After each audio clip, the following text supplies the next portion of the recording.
อยู่เนาะมีแม่นมีแต่โอเคเนาะสำนี้เนาะมีแต่สิลมทางพ่อเพิ่นเนาะก็มีแต่ว่ามื้ออื่นนี่ก็สิสั่งเครื่องเลยพี่น้องเพราะว่าเพิ่นทางน้องเพิ่นก็อันอยากรอบ่ไหวแล้วเพิ่นว่า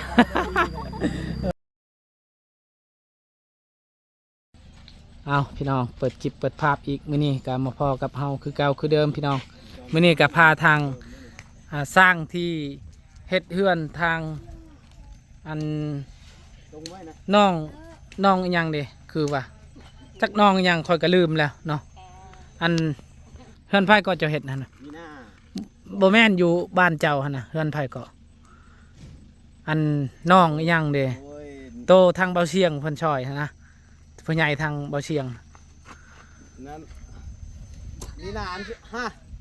น้องดารานี่แหละโดยทางอ้ายเพิ่นนี่แหละเฮ็ดเฮือนทออันน่ะเฮือนทางน้องดาราพี่น้องเอาก่อนอื่นกราบทักทายสบายดีเด้อสบายดีและสวัสดีพ่อแม่พี่น้อง FC เมิดสุขสู่คนเนาะบ่ว่าสิอยู่ในและก็ต่างประเทศก็ยินดีต้อนรับเข้าสู่ช่องบ่าวบุญคงคือเก่าคือเดิมพี่น้องเนาะเอาสิพาอ้ายเพิ่นไปเบิ่งก่อนบอนที่เฮ็ดห้องน้ำเนาะไปอ้ายสบายดีเด้ออ้ายเด้อไปแม่นเบาเสียงแม่นสบายดีเด้อแม่เด้อโดยสิมาให้สร้างเพิ่นมาเบิ่งอยู่นี่แหละเบิ่งห้องน้ำแม่นี่ดีแล้วเพราะว่าแม่กันว่าเฮ็ดอยู่พูนมันสิใกล้นี่ลงไปแล้วก็มีแบบว่ามันติดกับเพื่อนนี่นะเนาะนี่ขุดอยู่นี่เฮ็ดอยู่นี่แหละนี่อยู่นี่แหละเฮ็ดก็คือชำเฮาเว้าหั่นแหละ2 เมตรคูณ2 เมตร 5นี่แหละกะบ่ใหญ่บ่น้อยพอดีแหละแล้วขุดอยู่นี่ขุดอยู่นี่แหละแม่นปีบ่นายละท่อเปียกมีไปปีมันเจาะท่อแม่นขุดอยู่นี่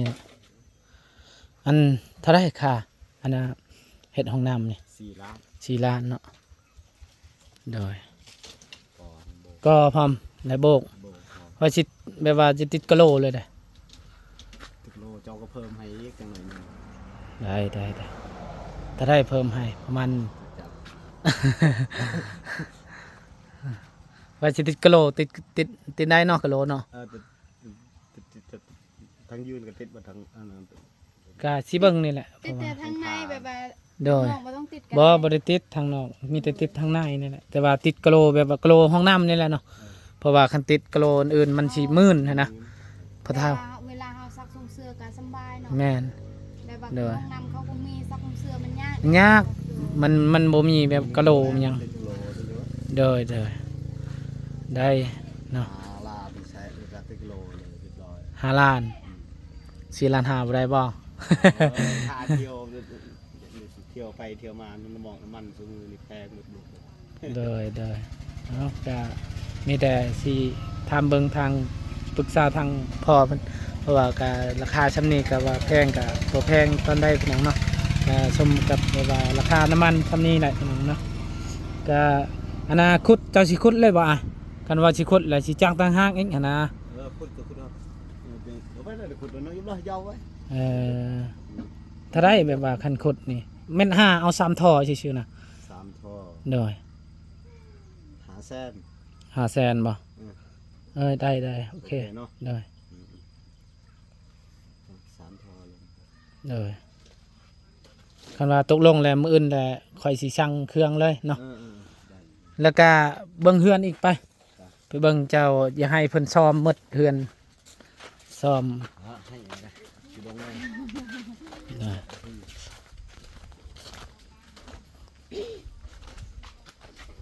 ไปแม่นเจาะกันไหนเจาะหลักกันไหนแน่เจาะแล้วแน่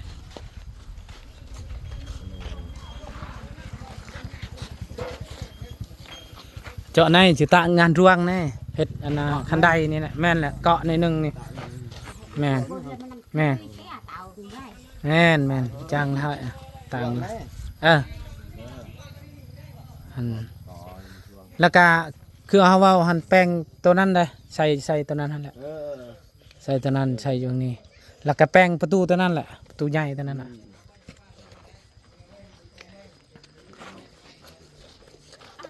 เท่าไร 2 ล้าน ตัวนี้2 ล้านเนาะโดย2 ล้านจะเป็นอยู่7 ล้านเนาะแม่นบ่ 10 ล้านมันก็จะกิโลพอ โดยเอาได้กาสีชนนำกันพี่น้องกาโอเคเขาก็บ่อยากพายแล้วนะนี่เลยมันหนักแล้วเนี่ยอันนี้เนี่ยโดย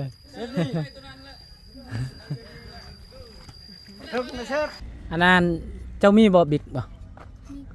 บิดกระปึมมีบ่ ปึ้มบ่มี บ่มีบ่ โดย เฮาสิจดคำนวณแบบว่าทางให้เพิ่นช่างใหม่อย่างนี้นะ โดย แล้วก็สำบายน้ำปูนจักสอบปูน กาโบก10ปลายสอบเลย สิไปสอบ 10สอบกาเป็นเทเป็นตัว อันนั้นแบบว่าปูนแดงต่างหากปูนเหลืองต่างปูนแดงต่างหากปูนเขียวต่างหากหั้นนะแบบว่าปูนแดงเท่าไรจักเป้าประมาณ5บ่ 5คุณเคียว10 โดย 10ทั้งโบก พอดี15เนาะ สอบ โดยสำนันบ่ไม่บ่นี่ ซีนัวไม่ข้าวไม่ข้าวทำเม็ดปลาย4 เม็ดโต4 เม็ดเอา5 โตบุกไม่ข้าวมา5เป็น5 2 7 โต 7 โตในซีนัว3 โต 8 โต 8 โตเป็นลมบีก4 แพน โดยแม่นแหละ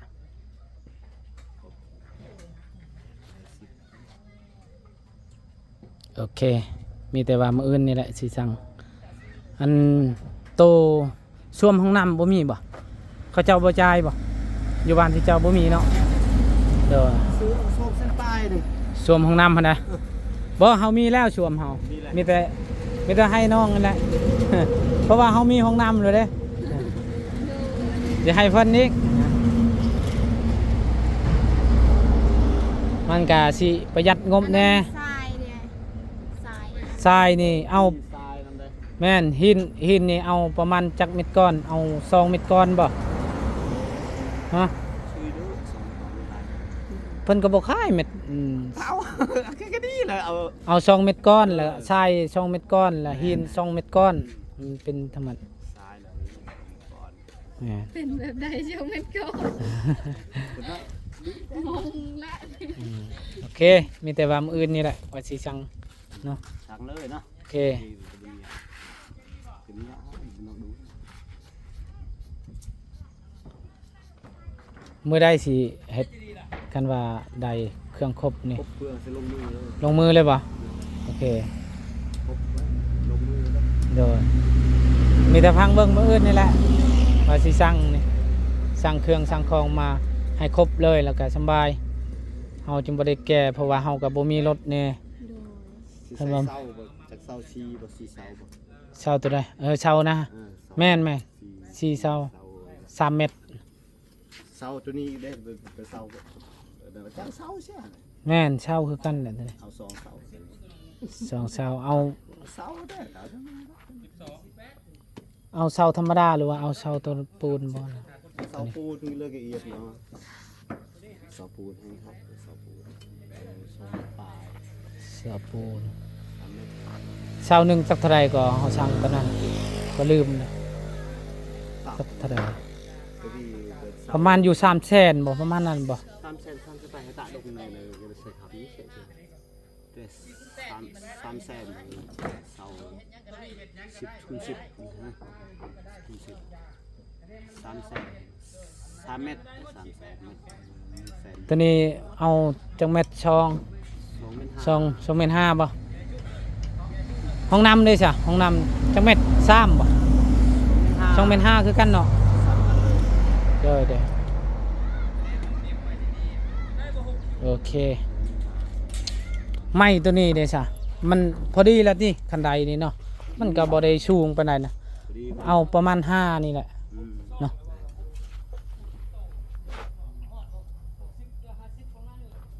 แล้วก็ยังสิช่างไม้ยังอีกไม้ตัวนี้เอาไม้ยาวนี่ก็ยังสิช่างอีกเนาะ เราสิเฮ็ดห้องน้ำก่อนหรือว่าเราสิเฮ็ดเฮือนก่อน จักน้ำเพิ่นเฮ็ดตะใดก็ได้หมัด ตะขี้ย่องนะท้อย ตะตะใดเนาะตะแหละ ของนำย่อง ห้องน้ำยองโอเค จะเกลือกระจัดย่อง โอเค 10 มื้อแล้ว เดี๋ยวมีแต่ว่าเพิ่นว่าสิเฮ็ดห้องน้ำก่อนถ้าแล้วห้องน้ำแล้วก็สิดำเนินเฮ็ดตัวนี้เลย โดย แล้วก็เอาไก่กกแล้วก็มา มี เออ มีโคก แม่น เพิ่นก็สิจำฮีตนี่แหละเนาะ เพราะว่า ครบเลยคง ฮีตเฮาเราถึงกับเป็นแบบนั้นแหละพี่น้อง 5 ล้าน5ทั้งโบปิดกะโลทั้งพุทธ ตัวใด 5 ล้าน 5 ล้าน 5ตัวนั้น 5 แม่นแหละเพราะว่าทางขุดพร้อมเนาะ ทั้งพุทธทั้งปิดกะโลพร้อม โอเค5 ล้าน 5 ล้าน 5บัดนี้บวกกับตัวนี้2 ล้าน ล้าน ก็เป็น7 ล้าน 5 แสนเนาะอืม ล้าน5แสนยังเหลือนะ โอเค5 ล้านนั่นแหละ โอเค เริ่มพักอีก แม่นเพราะว่าเพิ่นก็ยังสิใส่น้ำมันเที่ยวไปเที่ยวมาพี่น้อง เที่ยวไปเที่ยวมาก็ โดย และหลักที่นะครับ แม่น เพราะว่าน้ำมัน โดย กับ เข้าใจอยู่เนาะ ไปหลัก โดยเพราะว่าบาวบุญคงก็เห็นอยู่เพิ่นเคยเฮ็ดเฮือนอยู่พี่น้องเฮ็ดเฮือนแบบว่าเฮือนกอบ่เฮือนอันน่ะเฮือนแปลนบ่เพิ่นก็เฮ็ดตอนเฮือนทางน้องดารานี่แหละพี่น้องก็เลยแบบบาวบุญคงว่าไปถามเพิ่นก่อนคันว่าเพิ่นว่างก็สิมา ใน ให้เพิ่นถามเพิ่นก่อนพี่น้องเนาะเป็นไงดีใจบ่ โดยดีใจที่ได้ห้องน้ำแล้วเฮือนก็สิแล้วดีใจ โดยเพราะว่าเฮาก็ว่าโอ้จะได้ทางน้องเพิ่นก็คล่องเลยเนาะเห็นเฮือนหมู่น้องแต่งกิ่งก็แล้วทางน้องเจดีก็กำลังสิมาเนาะปัดเฮือนเฮาก็ยังบ่มาอยู่โอ้ยังบ่มีช่างเฮ็ดอยู่โอ้ยอุกแหละ จะคนบ้านใดเด้อเอาช้าง ตัวใด เพื่อนจีดีไอหัว ช่างนี่ โดย ฮู้เลยเป็นหยังบ่ฮู้ คนบ้าน ช่างแหละ แรกอ่ะ อะไรบ้านเก่งหลวงเด้โตเราเฮ็ดห้องน้ำเพื่อนเฮาเด้ห้องน้ำลงคือเลยๆก็ห้องน้ำ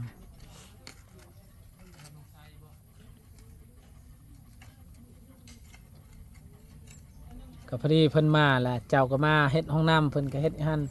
ก็คนแบบบ้านใกล้เคียงกับบาวบุญคงกับทางอ้ายเพิ่นนั่นแหละอ้ายย่าเพิ่นแหละ อ่ะเดี๋ยวผมไปจัดที่ตรงนี้เลย ฮะจักอะ เลยครับ จักมันแหละ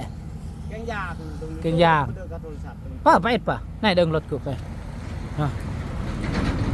ไปเอาจักรก่อนเพิ่นว่าเนาะโอน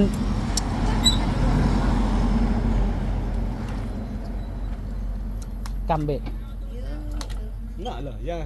กำเบ็ด เดินแล้วนะเบ็ด ป้าไอ้ไหวป้ากะใจกี้นี้ทางสร้างลังเพิ่นกะมาอยู่เมื่อกี้นี้พี่น้องก็คือว่าแหละเพิ่นจะเอานำ6 ล้านตัวนี้ เฉพาะตัวนี้6 ล้าน แล้วก็เพิ่นห้องน้ำก็เพิ่นว่าแบบว่าเพิ่นก็ก่อแบบว่าบ่เก่งปานใดแบบว่าก่อเก่งอยู่แต่ว่าโบกบ่เป็นแต่เพิ่นว่าให้คนอื่นอีกเฮ็ดเด้อเพิ่นว่าเพิ่นบอกก็เลยแบบว่ามันคงก็หาช่างผู้นี้แล้วก็ให้เพิ่นเบิ่งตัวนี้แล้วก็เพิ่นว่าซำนี้ก็แบบว่า2 ล้านเพิ่นเอาก็แก้ไขให้ตัวนั้นแล้วก็สิแบบว่าโอเคซำนั้นเนาะราคาซำนั้นก็พอแบบว่าไปได้อยู่สบายดี ส อ้าว วัสดี โดยพอทางน้องใสเพิ่นลูกเฮาคำนวณทั้งหมดใหม่ก็เบิ่งเมื่อตะแลงเมื่อเคลื่อนตะแลงก็สิคำนวณเบิ่งทางห้องน้ำทางน้องเป็นกาพี่น้อง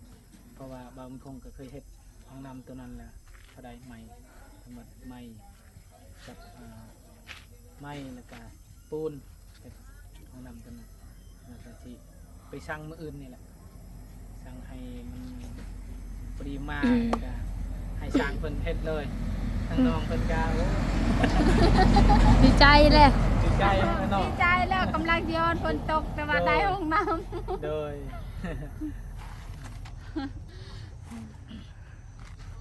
เพิ่นก็รอรุ่นอยู่อยากเบิ่งห้องน้ Chàng quậy bấy tầm bớn cái chuyện này. เจอ ำทางห้องน้ำน้อง เนี่ยยาตาอ่ะ ตรงนี้เนาะ Nhật chứ. ตรงนี้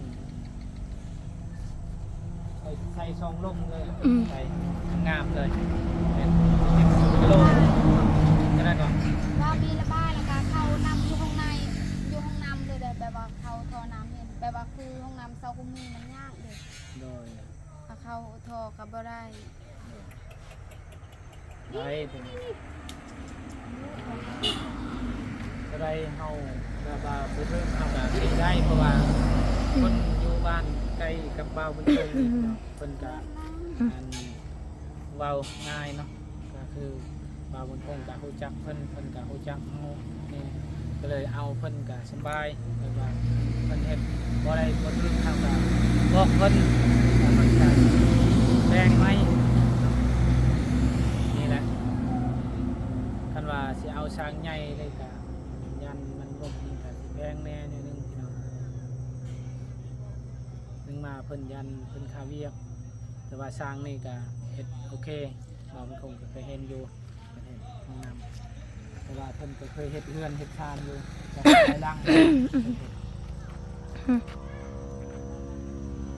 เอาเนาะพี่น้องก็มีแต่ที่รอลุ้นนำกันนี่แหละเนาะว่าเป็นอะไรที่มือของช้างนี่ สั่งใหม่ เป็นอะไรเนาะช้างใหม่เนาะก็คือสิ ว่ามันคงกาบ่ให้แต่ว่า FC ผิดหวังนี่แหละเนาะก็บ่อยากเฮ็ดแล้วแบบคือห้องน้ำทางน้องกองมีเนาะคันว่าเฮ็ดโอ้ยจักสิเฮ็ดหยังห้องน้ำก็จะได้งามว่ะเสียเงินก็จะได้แล้วเนาะงามเนาะ โดย ไผก็เสียเงินว่าจะได้ห้องน้ำแบบว่ามันบ่คักบ่แน่มันก็บ่คักแล้วพี่น้องแบบเอาเสียเงินหลายเฮาก็อยากได้ห้องน้ำมันงามแน่ก็คือบาวมันคงสร้างโตให้ทางอ้ายเพิ่นพันบนให้ห้องน้ำน้องต้นกานี่ก็โอเคเพราะว่าบาวมันคงแบบว่า แล้วบ่จิได้กินล่ะ ว่าเพิ่นก็อันน่ะพอได้อยู่แต่ว่าโบกบ่เป็น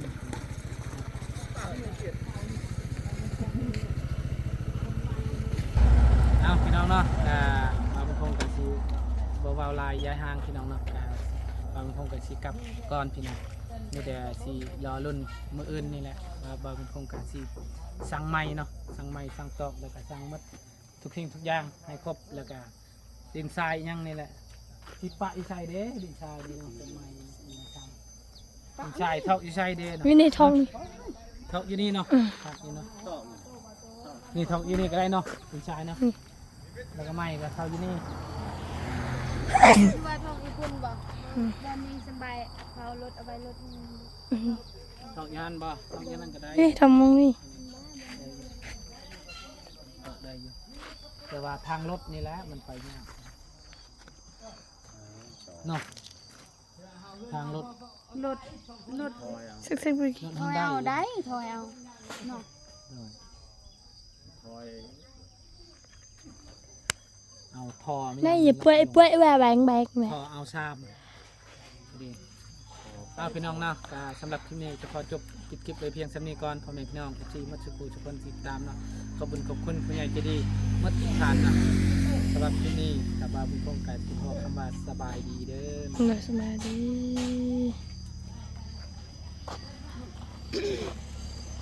ไป แหละมาใช้เลือกก็